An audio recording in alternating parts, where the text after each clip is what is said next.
Este sábado, como cada 20 de mayo desde hace 22 años, el silencio volvió a hacerse sentir.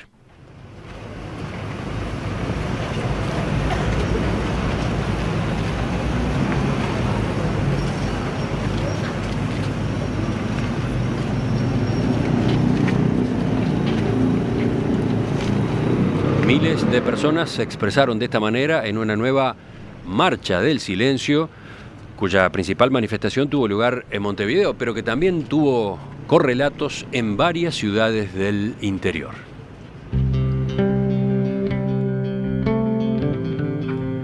Este año la consigna fue impunidad, responsabilidad del Estado ayer y hoy.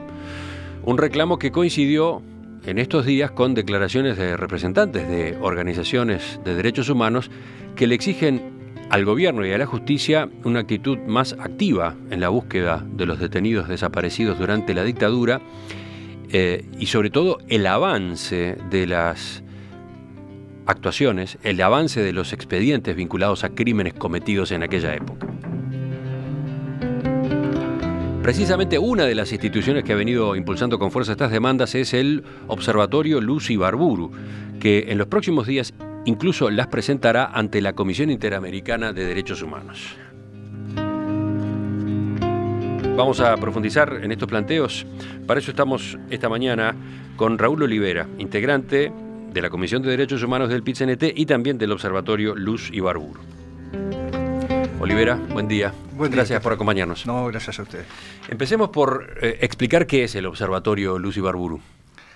El Observatorio Luz Ibarburu es una iniciativa que surgió, digamos, es un planteo, una definición que tomó el movimiento sindical uruguayo cuando se produjo la sentencia de la Corte Interamericana que condenó al Estado uruguayo a darle al proceso de lo que se ha dado a llamar la justicia transicional en el Uruguay un impulso importante, bueno, porque estableció que la ley de caducidad no podía ser impedimento, bueno, y que se debía existir un proceso de justicia eficaz en el Uruguay. Y para eso, bueno, estableció determinadas obligaciones que el Estado tenía que cumplir.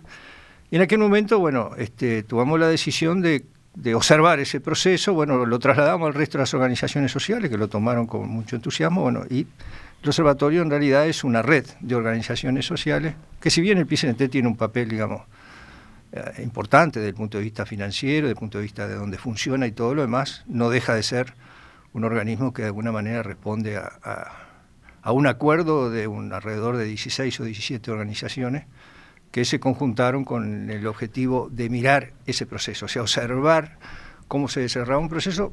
O sea que el origen es la sentencia de la Corte Interamericana de Derechos Humanos sobre el caso Hellman, que es del año 2013, ¿no? No, 2011.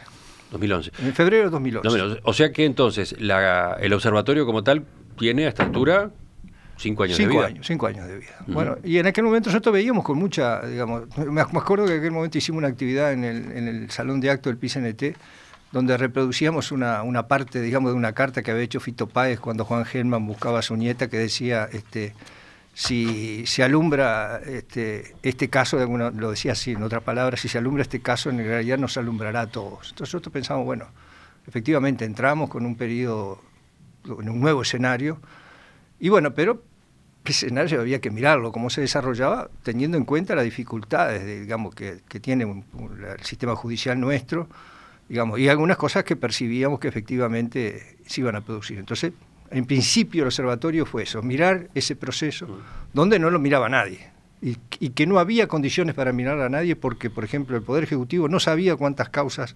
había archivado por el imperio de la ley de caducidad.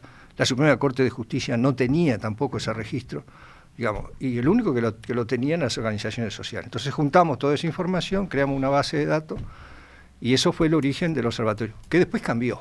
Después vimos que ese proceso no alcanzaba con mirarlo, se había que intervenir en ello, y para intervenir en ello teníamos que tener un equipo profesional que se dedicara a eso. Bueno, conseguimos los recursos, el PIT-CNT puso una parte, conseguimos otro, y contratamos un equipo de abogados que no solamente mira ese proceso de las 306 causas que en este momento existen en todo el Uruguay, sino que patrocinan las causas que le solicitan que lo haga. O sea, patrocinamos alrededor de medio centenar de causas con un equipo de abogados que trata de jugar en toda la cancha, donde hasta hace muy poco solamente jugaban los abogados del centro militar, ¿no? ¿Cuántas causas hay presentadas ante la justicia relacionadas con violaciones a los derechos humanos durante la dictadura? Más de 300, ¿no? 307 en este momento. 307. Sí. Y así, en un resumen grueso para después afinar, ¿en qué situación se encuentran? La gran mayoría se encuentra en situación de presumario, es decir, que no se ha avanzado a realizar un procesamiento de nadie. O sea, la gran mayoría de ellas se encuentra en una situación, digamos, de no avance desde el punto de vista, digamos, de que no se han citado algunos imputados, se ha intentado avanzar, bueno, pero esos han jugado con recursos, digamos, de inconstitucionalidad, de casación, de apelación, digamos, y eso ha llevado que efectivamente no haya procesamiento. Más allá... Bueno, no haya, no, ha habido. Sí, pocos. Existe la cárcel Domingo Arena. ¿Cuántos militares y policías involucrados en casos de ese estilo están alojados allí? Una veintena. Procesados hubieron 29, condenados son muy menos. Después muchos de ellos están viviendo prisión domiciliaria y muchos de ellos han muerto. Yo en este momento no me acuerdo así de memoria, pero en un universo, por ejemplo, en el Uruguay hubieron alrededor casi 6.000 presos políticos, o sea, 6.000 que pasaron por los cuarteles y terminaron procesados por la justicia militar, que sin ninguna duda todos ellos sufrieron tortura. Ni contemos lo que sufrieron tortura y no llegaron, digamos, a ser procesados y, bueno, o que terminaron muertos en la tortura, y sin embargo en el Uruguay hasta hace poquito tiempo no había ningún procesado por tortura. Hay alrededor de 210 desaparecidos y sin embargo solamente hubo un procesamiento que fue de la jueza Mariana Mota en el caso, digamos, de la desaparición de Gustavo Insaurralde y Nelson Santana, que los procesó por desaparición forzada. El resto los procesan por homicidio, más allá de que efectivamente no ha aparecido el cuerpo, digamos, de la gran mayoría de las víctimas. No hay ningún procesamiento por apropiación de menores, donde acá en Uruguay hubo casi una decena de menores apropiados. Ni aún en el caso Hellman, central, digamos, de la causa esta, se ha procesado a alguien por la apropiación de Macarena Hellman, ¿no?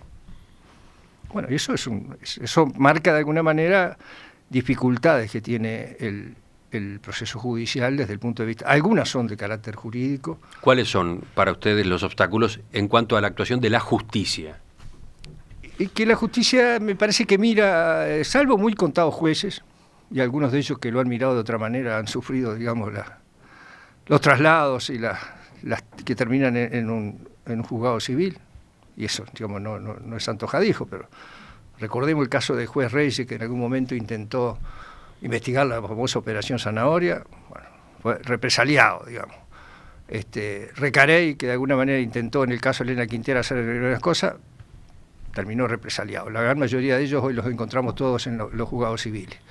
La jueza Mariana Mota, Estela Yuvet, el fiscal Persia Vale, bueno, todos los que de alguna manera intentaron salirse de una lógica de mirar con este proceso con mucha parsimonia y sin entender que nos encontramos ante un proceso de carácter distinto, que acá no nos encontramos ante un robo de gallina, ante delincuentes particulares, sino que es la institucionalidad del Estado terrorista que se transformó, digamos, en delincuente, digamos, en una organización, digamos, para delinquir. Entonces, cuando no se ve eso y se mira eso como un proceso penal ordinario, sin ninguna duda las herramientas no son las más adecuadas. Pero usted señala que jueces que han procurado avanzar en estos casos terminaron siendo trasladados, sufrieron represalias por eso, señala.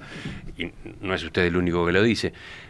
Pero eso implica que el Poder Judicial tiene algún interés en que las investigaciones se hagan de una manera más laxa, porque esas resoluciones de traslados no las resuelve el gobierno nacional, no las resuelve el Poder Ejecutivo, no las resuelve el Parlamento, son de resorte interno del Poder Judicial. Sí, desde el punto de vista administrativo son de resorte interno del Poder Judicial, pero no nos olvidemos, por ejemplo, por acordarme de un caso concreto. En el caso de Elena Quinteros, cuando el juez Recarey estaba actuando sobre esas causas, recordemos las presiones que hubo por parte del presidente Jorge Valle cuando Recarey quería hacer cosas que en realidad ahora se están haciendo y que demostraron que eran ciertas, que se debían haber hecho. Bueno, él intentó hacer eso y bueno, y hubo presiones para sacarlo. Y bueno, y hubo una decisión hasta que trajeron a un juez que estaba gravemente enfermo para que volviera al juzgado para que Recarey dejara de hacer lo que estaba haciendo. Bueno, recordemos que en ese momento hubo acuartelamiento, digamos, de los militares. O sea, yo creo que Pero otros de los casos que ustedes han mencionado corresponden a gobiernos del Frente Amplio. Sí. Yo creo que yo no. Por ejemplo, en el caso de la jueza Mariana Mota, también el Poder Judicial, dicen ustedes, reaccionó ante presiones de un Poder Ejecutivo de izquierda trasladando a Mariana Mota. Bueno, no olvidemos que, la primera cosa es que creo que hay que tenerlo claro. Una organización de derechos humanos como es el Observatorio Luz y Barburo y las organizaciones que lo integran y el propio movimiento sindical, tiene la obligación, para ser efectivamente una organización de derechos humanos, tener un grado de independencia para mirar, independientemente de valorar los avances y las mejores cosas que puede hacer un gobierno con relación a la política de derechos humanos, de verlo con objetividad. Entonces, por lo tanto, yo creo que efectivamente ha habido dificultades en el cumplimiento de derechos humanos en los gobiernos de izquierda, sin ninguna duda. O sea, lo vimos desde el punto de vista del mantenimiento durante muchos años de un ministro como era Fernández Huidobro en el Ministerio de Defensa, que no solamente no colaboraba desde el punto de vista de las informaciones que le pedían y todo lo demás, sino que su propia prédica, y trascendiendo de él, más allá de él, también hay gestos. Porque para mí la política no es solamente los hechos, también son gestos. Entonces, cuando uno dice, bueno, lo que pasa en la Argentina, que están apareciendo los nietos y todo lo demás, bueno, es la labor del tema de las abuelas. Sí, está bien, las abuelas y las madres han puesto mucho en eso. Pero ha habido gestos del gobierno, en el caso del gobierno, digamos, del kirchnerismo, de Kirchner y todo lo demás, que ayudan a que aparezcan informaciones. O sea, de que existe una imperticia, una voluntad, digamos, general, digamos, de la sociedad y del Estado y las instituciones de encarar eso porque ve que existe una voluntad política a nivel, porque todo el mundo está trabajando para eso. Ahora, cuando existen gestos con el lado contrario, cuando se visitan a gente que está procesada, cuando se tienen gestos que no se quieren viejitos presos, bueno, cuando ha habido una gran cantidad de gestos que de alguna manera son inequívocos y que no ayudan, digamos, a esa otra parte de la política que tiene que ver con los gestos. Cuando Kirchner dice en un discurso, cuando dice, y estos que hicieron tal cosa son criminales, o cuando baja los retratos, bueno, son gestos que tienen efectos pertinentes a nivel de la sociedad. Acá tuvimos gestos totalmente distintos. O sea, tuvimos gestos, por ejemplo, de querer hacer un día de la reconciliación, juntando todas las dos cosas. Y hay varias cosas que acá se atraviesan. Eso fue primer gobierno Vázquez. Primer gobierno de Vázquez. Bueno, entonces, esos son elementos que de alguna manera son gestos que tienen efectos pertinentes a nivel de la sociedad y a nivel de las instituciones. Y en cuanto a lo que le corresponde directamente al Poder Ejecutivo, o mejor dicho, la colaboración que el Poder Ejecutivo aporta, por ejemplo, en la investigación de la ubicación de los restos de detenidos desaparecidos, el gobierno ha seguido llevando a cabo excavaciones. ¿Cómo lo evalúan ustedes?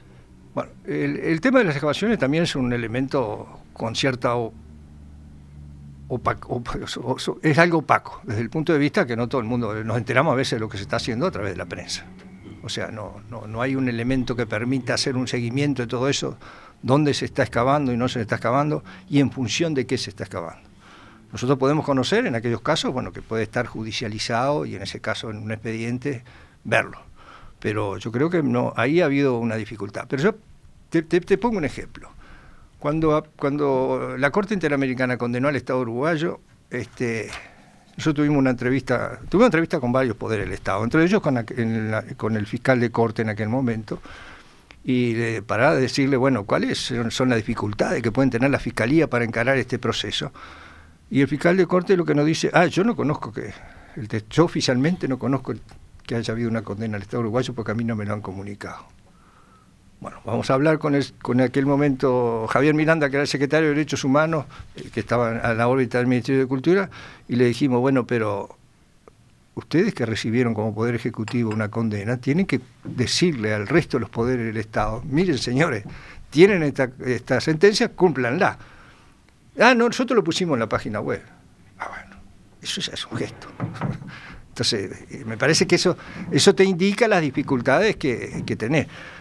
Este proyecto que ahora que tiene media sanción en el Parlamento de crear una fiscalía especializada, digamos, de derechos humanos. Sí, la semana pasada el Senado aprobó ese proyecto de ley que envió al Poder Ejecutivo, que transforma una Fiscalía Letrada Nacional en otra especializada en crímenes de lesa humanidad. Ese problema que de alguna manera a medias lo soluciona esto, siempre y cuando le pongan personal y recursos suficientes, lo venimos planteando desde 2012, o sea, hace 5 años que pasaron de eso, que estamos planteando que no hay... Esta es una solicitud de hace 5 años. Hace 5 años que venimos planteando de que no, es difícil entender y resolver un proceso de justicia donde hay un solo delincuente, que es el Estado, en causas que están diseminadas por distintos juzgados. Pueden tenerse en una causa donde es el mismo actor, el mismo delincuente, el mismo delito, en el mismo lugar, en la misma fecha, en 2 juzgados distintos, y esos juzgados no se comunican entre ellos. O sea, no hay quien mire que una prueba que está en un juzgado puede servir para la otra. Entonces, eso lleva no solamente una dificultad jurídica, sino una dificultad de una revictimización de las víctimas que tienen que ir a declarar a un juzgado, declarar a otro, repetir de alguna manera su viejo testimonio en función de que el Estado no tiene una visión. Sé que hay una dificultad desde el punto de vista del Poder Judicial, que lo que establece el Código de Proceso es que, bueno, que los jueces naturales que entendieron en primera instancia tienen esa dificultad, porque tienen que seguir entendiendo las causas, bueno, salvo que efectivamente haya se decline competencia en función de que se podía hacer y haber menos causas y, por ejemplo, centradas en centros de detención. Bueno, pero a nivel de la Fiscalía no había esa dificultad. O sea que eso nosotros lo venimos planteando, digamos, desde el 2012. Bueno, ahora se avanza algo. Ahora se crea eso. Media sanción. A media sanción. Bueno, se va a aprobar a eso. ¿Tendrán los recursos suficientes? Porque no te olvides que son 306 causas diseminadas en distintos países, en distintos juzgados de todo el país. O sea, tiene que tener un equipo fuerte para actuar sobre eso. Bueno, todo eso, nosotros decimos, bueno, cuando se empieza a entender eso, porque ojo al gol, que el fiscal de corte creó un equipo, de alguna manera, cuando asumió, digamos, al poco tiempo, digamos, de haber asumido, él creó 2 equipos, uno que era para seguir la actuación de los fiscales y otro para tratar de unificar esa visión de carácter general. Y la opinión que tenemos sobre ese equipo, que efectivamente no logró avanzar, nos encontramos efectivamente a veces cuando hay la posibilidad de unir 2 expedientes que los fiscales no se ponen de acuerdo. Bueno. ¿Y ahí de qué estamos hablando? ¿De falta de recursos, por ejemplo, de presupuesto escaso o de voluntad política? De voluntad política, creo que tiene que haber un gesto. Uno no ve que haya un gesto por parte del Estado de decir, bueno, acá lo dice el propio fiscal de corte, no lo decimos nosotros. El fiscal de corte ha dicho muchas veces, el Estado uruguayo no tiene una estrategia de política criminal. Sí lo tienen los abogados defensores. Bueno, está diciendo el rey, está desnudo. Bueno, si está desnudo, vístanlo. Admiten que está desnudo. Este sábado de noche, decenas de miles de personas volvieron a manifestarse en una nueva edición de la Marcha del Silencio. Este 20 de mayo, las organizaciones que impulsan esta movilización reclamaron por una mayor acción del Estado, al que consideran lento, eventualmente inoperante, en cuanto a la investigación de los crímenes cometidos durante la dictadura. Esta es una demanda que esta semana también saldrá fuera de fronteras cuando el Observatorio Luz Ibarburu plantee la situación ante la Comisión Interamericana de Derechos Humanos. Justamente estamos profundizando en este panorama. Para eso entrevistamos al secretario ejecutivo del Observatorio Luz Ibarburu, Raúl Olivera. Olivera, yo decía recién, a comienzos de este segundo gobierno de Tabaré Vázquez se creó el Grupo de Trabajo por Verdad y Justicia, destinado precisamente para avanzar en estos temas. ¿Qué balance hacen ustedes del trabajo? Yo creo que efectivamente a veces el título de las cosas no... El hábito no hace al monje, ¿no? Pero ayuda, ¿no? Ayuda a identificar al monje.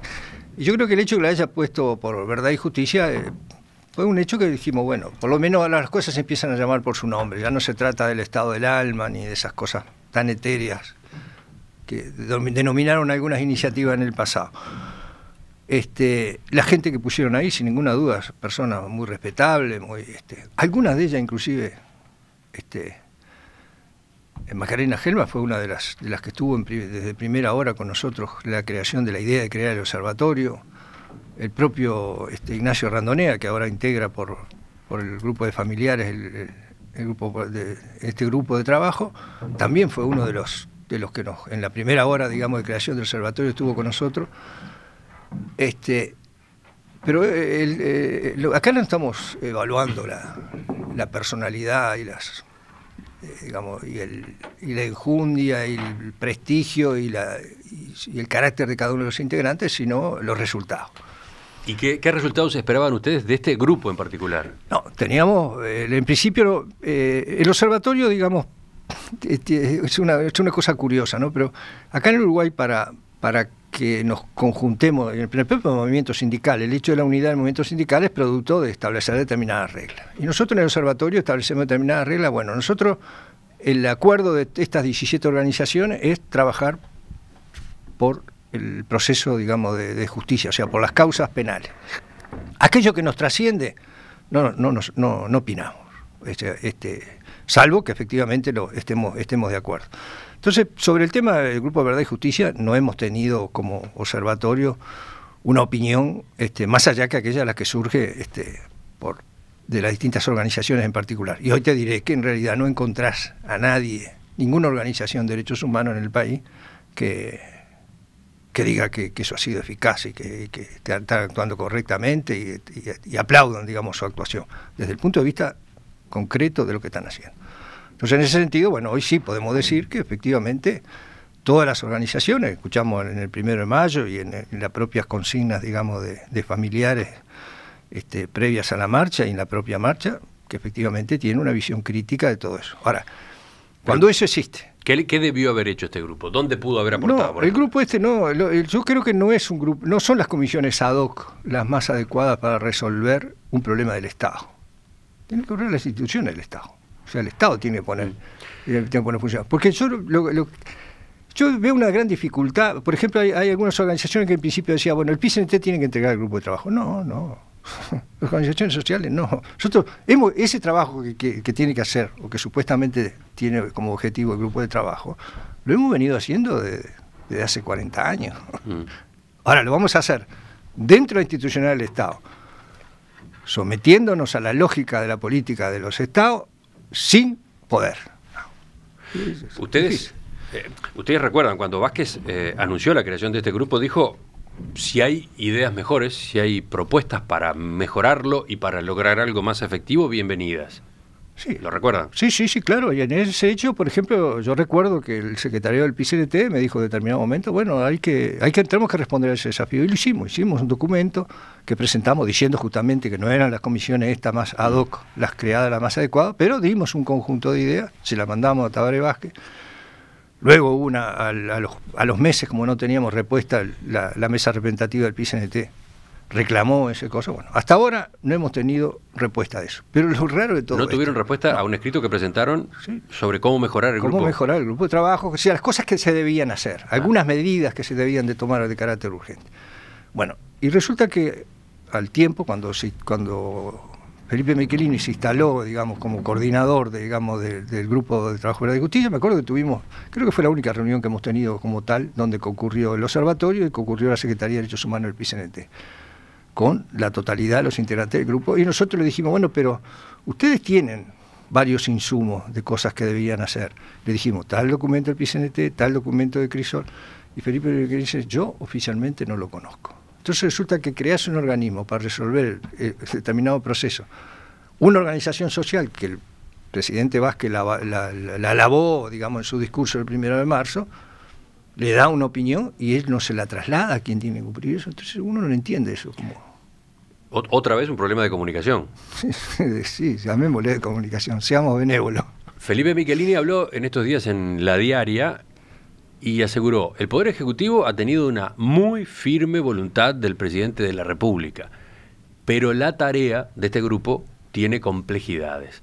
Y entre otras mencionó el diseño institucional del Grupo de Trabajo por Verdad y Justicia. ¿Ustedes coinciden con esa opinión? Es probable que sí, que sea así. Bueno, pero si yo veo que hay un problema institucional, lo primero que hago cuando me designan en una tarea, bueno, denme el diseño institucional adecuado, o si no, no me pongan ahí. Bueno, otra cosa, ¿cómo examinan ustedes el procesamiento que se ha hecho de los archivos militares, archivos de las Fuerzas Armadas de la dictadura que han sido localizados por el Poder Ejecutivo y por el Poder Judicial? Acá ha habido una política de secretismo sobre el tema de que contienen los archivos. O sea, el Estado de alguna manera ha generado distintas instituciones desde el punto de vista del manejo de los archivos. Y ha habido un manejo, yo te diría, hasta de cierta forma, llamémoslo entre comillas, ilegal. O sea, ¿ilegal? Sí, por lo siguiente. O sea, hay una ley de acceso a la información que establece que el Estado tiene la posibilidad, o instituciones del Estado tienen la posibilidad de declarar que determinados archivos son reservados o sensibles por los datos que tienen, por lo tanto establecen su reserva por determinado tiempo. Pero tiene un artículo, esa ley, bueno, que dice que eso no puede ser aplicado a aquellos que signifiquen violaciones a los derechos humanos. Ahora, cuando aparece el archivo Berruti, y hay 152, creo que son. El archivo Berruti, aclaremos para los oyentes, es un archivo perteneciente a las Fuerzas Armadas que fue localizado mientras era ministra, sí, Azucena Berruti, la doctora Berruti. Azucena Berruti. Entonces, hay 152... Primer gobierno Vázquez. Hay 152 rollos que están clasificados como reservados porque contienen datos de ¿cómo se llama? Supuestamente de los que espiaban, no sé. Bueno, contiene determinados datos que ellos consideran que son sensibles. Ahora, esos datos eran, digamos, violaciones a los derechos humanos porque eran acciones ilegales del Estado. Entonces, sin embargo, el Estado, a pesar de ese artículo que dice que aquello que está vinculado a los derechos humanos no puede ser clasificado, los clasifica como reservados. Entonces, a esos archivos no se puede acceder. Yo creo que es interesante los archivos, no porque los archivos no vayan a decir, no vayan a dar el dato donde está enterrado un desaparecido o quién mató a fulano. Nos dan un contexto que nos puede permitir, digamos, entender de alguna manera el funcionamiento de la represión, quiénes estuvieron. Pues no nos olvidemos que algunos de los procesamientos que hubieron, me refiero al caso, por ejemplo, de Barney mismo, fue objeto de qué, bueno, de que apareció un expediente militar donde se identificaba a este general que estaba en interrogatorio. O el caso de Iván Morales, que identifican a Cordero, que era el que lo estaba interrogando cuando se muere. Bueno, todo eso realmente lo que permiten es estudiar un cierto nivel, digamos, de un contexto, y para eso hay que tener acceso. Ahora, no nos olvidemos que acá cuando tenemos tres elementos, porque la amenaza del comando Barney, por ejemplo, da 13 nombres que amenaza y después tiene una frase al final que dice... Aclaro por las dudas, comando Barney es el nombre que se atribuye un grupo que divulgó a través de correo electrónico, sí, internet, amenazas. Amenazas de muerte contra operadores del sistema judicial, el ministro de Defensa, el fiscal de Corte, la doctora Mirta Guiance, y el resto son abogados, muchos de ellos vinculados estrechamente al observatorio, como el doctor Pablo Chargoña, Belela Herrera, que es una de las presidentas de honor nuestra, Francesca Lesa, bueno, Jay Crisque, algunos extranjeros, Luis Joanet, un francés también, bueno. Todavía no sabemos qué cosa es eso del comando Barney. No, pero al final dice, y tenemos más nombres, de los cuales conocemos sus domicilios y hábitos. Bueno, ahí es una clara amenaza de que efectivamente para conocer los domicilios nuestros y nuestros hábitos nos han estado vigilando. Por eso digo, eso también de alguna manera viene a conjugar a el proceso de justicia en el lugar. Las amenazas también operan. ¿Por qué razón? Porque cuando Mirta Guiance, por ejemplo, estaba planteando la inconstitucionalidad de la ley de caducidad en el caso de Aníbal Sabarzagaray, o casualidad, los militares sacan los expedientes supuestamente de su esposo, sus antecedentes de su esposo. ¿Qué es lo que están haciendo? Están haciendo una presión. O sea, recientemente, digamos, algunos archivos que se han conocido en algunas publicaciones también han tenido como objeto la presión sobre el sistema político y el sistema judicial y los defensores de derechos humanos. Entonces, eso también hay que sumarlo a los temas de las políticas de impunidad en el Uruguay, que de alguna manera dificulta. Pues yo digo más, y no olvidemos que hubo un supuesto atentado contra un juez también, cuando iba por la Rambla, que le dispararon un tiro. Bueno, hubo voladuras de autos de un diputado al estudio de... Bueno, todo eso, y el robo al GIAP, bueno, todo eso de alguna manera también, nada de eso se aclara. El GIAP. El GIAP, nada de eso se aclara. Ahí estamos hablando del robo en dependencias de la Universidad de la República. De la Universidad de la República, que estaba justamente investigando o trabajando sobre testimonios sobre búsqueda de los desaparecidos. Entonces todo eso constituye de alguna manera un combo de situaciones que en el Uruguay que son preocupantes, que es la que nos lleva justamente a acudir a la Comisión Interamericana para darle nuestra... Esa es la pregunta final. ¿Por qué un planteo ante la Comisión Interamericana de Derechos Humanos que depende de la OEA? Hay dos cosas. La primera fue que nosotros hace un par de meses dijimos, bueno, nosotros estamos monitoreando de alguna manera el cumplimiento del Uruguay del proceso de justicia. Ahora, ¿qué es lo que dice el Estado uruguayo sobre lo que está haciendo? ¿Y qué es lo que le reclama la Corte Interamericana? Bueno, hicimos un pedido de informe a Presidencia de la República diciendo que queríamos conocer lo que el Estado le ha respondido a la Corte Interamericana y lo que la Corte Interamericana le ha... O sea, todas las correspondencias que ha habido, porque todo eso se ha tratado en sesiones reservadas. Entonces, ¿y por qué hicimos eso? Porque había un acta, inclusive la podés encontrar en la página web de la Comisión Interamericana, creo que de 2013, donde la Corte Interamericana dice, y vemos con beneplácito que Uruguay creó un grupo interministerial para el cumplimiento de la sentencia. Entonces, y nosotros dijimos, pero caramba, si cuando hablábamos con los distintos ministros, con el ministro de Cultura, con el ministro del Interior y todas las cosas, y le preguntábamos sobre este supuesto equipo ministerial, y nos decían, no, pero eso no funcionó nunca. Entonces dijimos, bueno, entonces vamos a tener que darle a la Comisión Interamericana y por intermedio de ella a la Corte una visión objetiva desde nuestra óptica de las cosas que efectivamente está cumpliendo el Estado. Porque cuando uno va al exterior y le dicen, bueno, pero ustedes también, porque tienen una Secretaría para el Pasado Reciente, un grupo de trabajo por verdad y justicia, una unidad especial a nivel del Ministerio del Interior para los crímenes de terrorismo de Estado, una unidad especial a nivel de la Fiscalía, ahora una Fiscalía especializada en el tema de derechos humanos, una Secretaría a nivel de Presidencia de la República de Derechos Humanos. Tienen todo eso, ustedes están del otro lado. Entonces ¿cómo se explica que no se avance? La conclusión es fácil, es con la que empezamos esta charla hoy. No alcanza con crear determinadas instituciones, sino que ellas funcionen efectivamente. Si no, son un saludo a la bandera. Y hay un factor detrás de todo esto, detrás de este panorama de lentitud y de obstáculos del que ustedes hablan. Hay un factor que supongo que es determinante, el tiempo, ¿no? El paso del tiempo. Acá estamos en una batalla contra el tiempo. O sea, ¿cuál es la estrategia del centro militar? Y yo hasta te diré que cuál es la estrategia también de parte del sistema político. Que este tema se termine desde el punto de vista penal. Y se termina cuando mueren, cuando no tenés a quién imputar, la causa penal muere. Entonces están alargando esto efectivamente para que, como decía el expresidente Mujica, esto va a terminar el día que nos mueramos todos. A mí yo me equivocaba, porque nunca se termina estas cosas, pues nos mueramos todos. Pero es así. Entonces ellos están ganando, ellos no están discutiendo en este momento, nos van a los juzgados a decir, no, nosotros a poner pruebas para demostrar lo contrario de lo que se le acusa. Están diciendo que este delito prescribió, o que es inconstitucional una ley que se aplica. Y ahí hay una gran responsabilidad del Poder Judicial. ¿Por qué razón? Porque hay un abuso de los recursos. O sea, hay cosas, por ejemplo, el juzgado llega a determinado momento y cita a dos personas como indagadas, o dos militares, o tres militares como indagados. Los militares van y hacen un recurso, inconstitucionalidad de la ley 18831, independientemente que esa ley no se haya nombrado en el expediente.